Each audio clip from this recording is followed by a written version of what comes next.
நேற்று காய்கறி வாங்க போகிறப்பயே என் பெரிய பொண்ணு இது வாங்கி ஆகணும்னு அடம் முடிச்சு வாங்கிட்டு வந்தாங்கங்க. நான் அப்பயே சொன்னேன், எனக்கு உடம்பு சரியில்லை, என்னால் இப்போ பஜ்ஜியெல்லாம் பண்ணி தர முடியாதுன்னு சொல்லிட்டு, நீங்கள் எதுவும் பண்ண வேண்டாமா, நாங்களே பண்ணிக்கிறோம் அப்படின்னு சொல்லிட்டு வாங்கிட்டு வந்தாங்க. சரி இன்னைக்கு செய்கிறேன்னு ஆரம்பிச்சோன்னே, என்னடா என்னென்னவோ எடுத்து வச்சுருக்கீங்க, பஜ்ஜி செய்கிறதுக்கான ஒரு ஐட்டம் காணமேன்னு கேட்டேன். வெயிட் பண்ணுங்கம்மா, இது பஜ்ஜி இல்லை, இது வேற ஒன்று பண்ண போகிறோம் அப்படின்னாங்க. சரி வழக்கம் போல் நமக்கு தெரியாத ஒன்றை தானே அவங்க செய்வாங்க அப்படின்னு சொல்லிட்டு நானும் அது வீடியோ எடுக்க ஆரம்பிச்சிட்டேன். செஞ்சிட்டு இருக்கும்போதே வேற கீதிகா கம்ப்ளைண்ட் வேற, அக்கா என்னை இதை பண்ண விட மாட்டா, அக்கா என்னை அதை பண்ண விட மாட்டான்னு 2 பேரும் பஞ்சாயத்து பண்ணிட்டு இருந்தாங்க. அவங்க பஞ்சாயத்தெல்லாம் தீர்த்து எம்மா வேமா செய்யுங்கம்மா அப்படின்னு சொல்லிட்டு செய்ய சொல்லியாச்சு.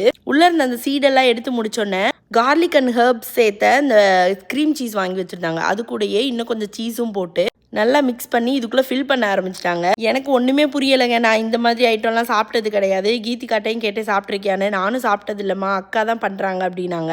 சுதிக்ஷா மட்டும் எங்கேயோ சாப்பிட்ருக்காங்கங்க. அதை தான் இன்றைக்கி வந்து ட்ரை பண்ணலாம் அப்படின்னு சொல்லிட்டு பண்ணிகிட்டு இருக்காங்க.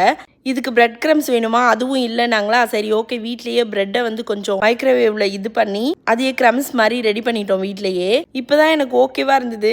இப்போ நம்ம ஃபுல்லாக ஃபில் பண்ணி வச்சுருந்தோம்ல இந்த க்ரீம் சீஸை, இதை வந்து இந்த ப்ரெட் க்ரம்ஸில் வந்து கோட் பண்ணி எடுத்துக்கிட்டாங்க. ஆனால் இதை ஃப்ரை பண்ணால் எப்படி இருக்கும் அப்படி யோசிச்சுட்டு இருந்தேன். இல்லை இது ஃப்ரை பண்ணக்கூடாது, பேக் தான் பண்ணோம் அப்படின்னாங்க. சரின்ட்டு 350 ஃபாரன்ஹீட்டில் ப்ரீ ஹீட் பண்ணி வச்சாச்சு. இப்போ ரெடி பண்ணி வச்சுருந்தது ஒன்றொன்னையா எடுத்து பார்ச்மெண்ட் சீட்டில் கொஞ்சமாக பட்டர் தடவி இந்த மாதிரி ஒன்றொன்னா அடுக்கி வச்சுட்டாங்க. அடுக்கி வச்சு அவனில் வச்சுருந்தா கூட பரவாயில்லைங்க. அவன் பக்கத்துலேயே உட்காந்துருந்தாங்க 15 நிமிஷமா அது ரெடி ஆகிற வரைக்கும். ஃபைனலி 15 நிமிஷத்துக்கு அப்புறம் என் பொண்ணு நினச்ச மாதிரியே சூப்பராக அது ரெடியாகி வந்துருந்துச்சு. எனக்கு ஆனால் சாப்பிட்றதுக்கு இது பெருசாக டெம்ப்டே ஆகலை. ஏன்டா இதுக்கு பேர் என்னடா வச்சுருக்கீங்க அப்படின்னு கேட்டேன். ஹலபினோ பாப்பட்ஸ் அப்படின்னாங்க. சரி ஃபஸ்ட்டு நீ சாப்பிட்டு சுதிக்ஷா, அதுக்கப்புறம் நானும் பாப்பாவும் சாப்பிட்றோன்னு சொல்லிட்டு சுதிக்ஷா சாப்பிட்டோன்னு நாங்கள் 2 பேரும் சாப்பிட்டு பார்த்தோம். செம்ம சூப்பராக இருந்ததுங்க. நான் கூட தப்பாக நினச்சிட்டேன் என் பொண்ணை.